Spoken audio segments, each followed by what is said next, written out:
Next steps for Rubiales, Spain, RFEF after World Cup kiss.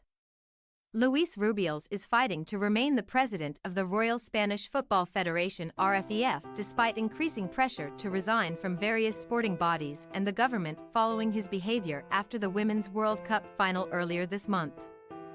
Rubiales, 46, finally lost the RFEF's support this week after FIFA provisionally suspended him from all football activity for 90 days.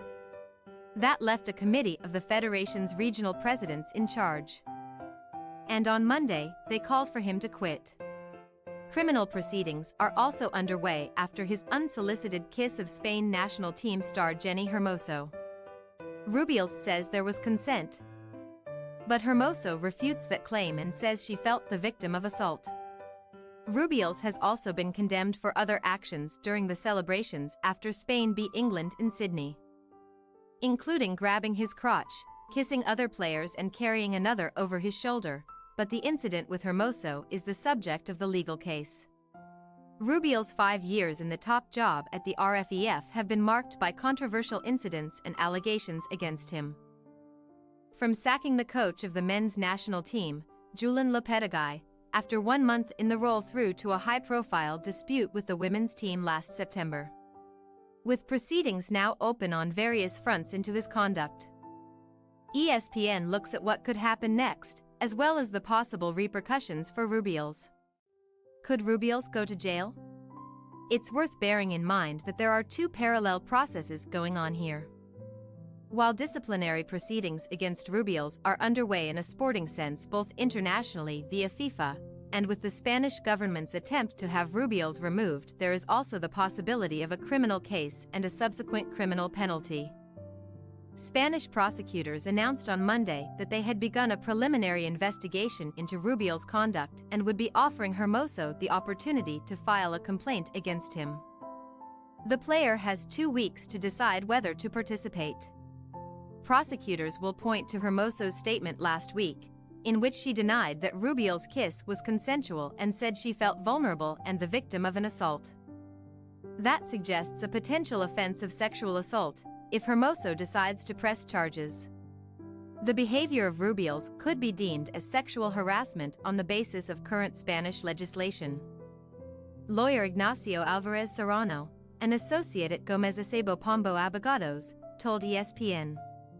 The legislation punishes such misconduct with 1 to 2 years in prison and 18 to 24 months of professional disqualification. The problem in Spain is that this kind of misconduct is not usually reported to the police by victims because they are scared to lose their jobs. In the event of a successful prosecution, Rubiales would be unlikely to do jail time. Prison sentences under 2 years are usually suspended in Spain if the guilty party has no criminal record and does not reoffend. Of course, this incident took place in Australia, but Spanish law allows for acts committed overseas to be prosecuted in Spanish courts, if the parties involved are Spanish nationals and the conduct in question is also an offense in the country where it took place. How can Rubiales be removed from office? Who decides? There are multiple ways in which Rubiales could be forced to leave his position.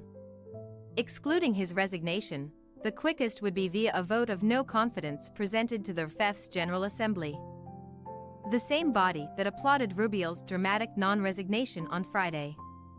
The assembly is made up of the 19 presidents of Spain's regional federations, as well as elected representatives of clubs, players, coaches and referees, with 140 members in total. 46 of those 140 members would need to propose the no-confidence motion, with an absolute majority required to approve it. Meanwhile, the Spanish government, via its Supreme Sports Council (CSD), is also seeking his removal. The CSD filed a complaint with the country's Administrative Sports Court (TAD), which requested more documentation before deciding whether to take on the complaint. In this sense, the case centers on the new sports law in Spain, which was approved in 2022. Articles 4 and 5 of the law focus on the promotion of equality in sport, discrimination, sexual abuse and harassment based on gender or from positions of authority. The outcome seems very difficult to predict. Even for lawyers, Alvarez Serrano told ESPN. The lawsuit filed by the CSD seems to me to be a pressure measure, aimed at forcing Rubiales to quit. It's very convoluted because the RFEF is not a public institution. And the authorities are not legally able to remove Rubiales with a single, quick administrative decision. Outside Spain, UEFA, which has been silent so far on the matter, and FIFA could also step in. Marsden. What would it mean for UEFA and FIFA to step in? Rubiales is one of UEFA's vice presidents and is on the organization's executive committee. However, it has yet to provide any official comment on the issue. On Monday, though, sources told ESPN that UEFA will not comply with the Spanish Federation's request made before Rubiales was suspended for sanctions due to government interference. Such sanctions would have barred Spanish teams from competitions such as the UEFA Champions League, in essence, ruining Spanish football to preserve Rubiales, and could have swayed public opinion in favor of letting Rubiales keep his job. That last-ditch request was made on Friday, when Rubiales was still in charge, but the RFEF's regional presidents have now asked for it to be withdrawn given Rubiales' suspension.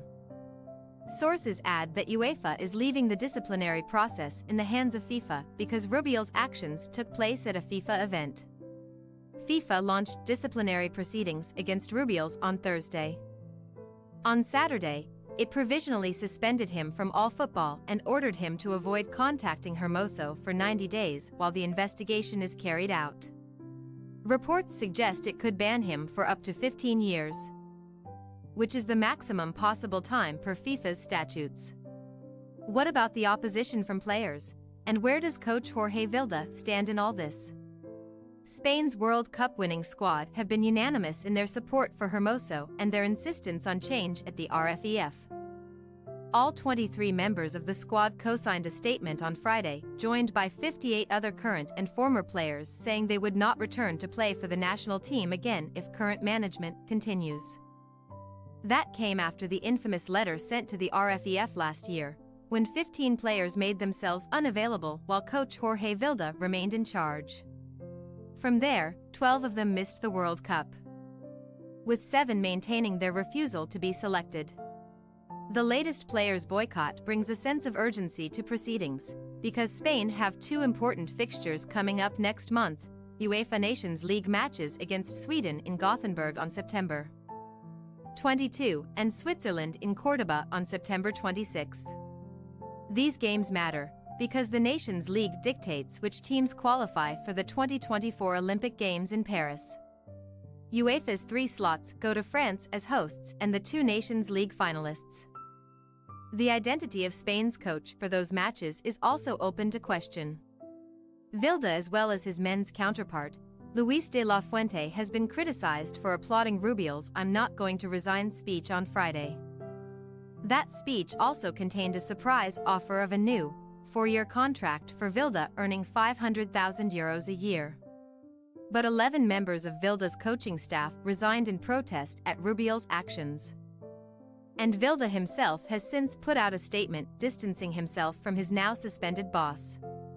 There have been reports that those in temporary charge at the RFEF will favor a clean slate and fresh start for the women's team with a new coach, allowing for a reconciliation with the players, but there's nothing official yet. Kirkland. What's next for Rubiales? Rubiales has not spoken since Friday's speech at the RFEF assembly, when he emphatically refused to step down, shouting "I will not resign" 5 times. What he does next will depend on the action that is taken against him. He first must decide whether to quit as RFEF president after losing the support of the regional presidents. Given his stance last week, that seems unlikely, but as he becomes increasingly isolated, he may have little choice. Meanwhile, as mentioned above, prosecutors in Spain have opened a preliminary sex abuse investigation into the incident. However, for the inquiry to move forward, Hermoso must press charges against Rubiales. As of Tuesday, she has not taken legal action. Rubiales has pledged to fight until the end to clear his name, blaming false feminists and a campaign against him for the reaction to his behavior after the World Cup final. His mother, Angelis Behar, has retaliated against his treatment and gone on hunger strike in a church in his hometown of Motril, Andalusia. On Tuesday, 24 hours into her strike, she said she did not mind dying for justice for her son, saying he has been subject to an inhuman, bloodthirsty witch hunt. What's next for the RFEF? The RFEF's belated attempts at damage limitation began on Monday. FIFA's provisional suspension of Rubiales left a committee of the federation's regional presidents at the helm. And after a 6-hour meeting, it released a statement with a very different tone to those issued by the RFEF in the previous week. The committee requested Rubiales' resignation and called for a profound and immediate restructuring at the federation. Notably, after years of non-stop clashes with La Liga under Rubiales' leadership, the committee asked for a new era where dialogue and reconciliation with all of football's institutions is the route to follow. In temporary charge is Pedro Rocha, 69, an RFEF vice president since 2018 and head of the Football Federation for the region of Extremadura. Rocha is closely associated with Rubiales. Frequently referred to as his right-hand man if the mood is one of change, he is unlikely to be a long-term candidate. The next presidential elections are due in 2024. They coincide with Olympic years and the RFEF will be run on an interim basis until then. Thanks for your watching. Don't forget to click the subscribed button and hit the bell icon for more.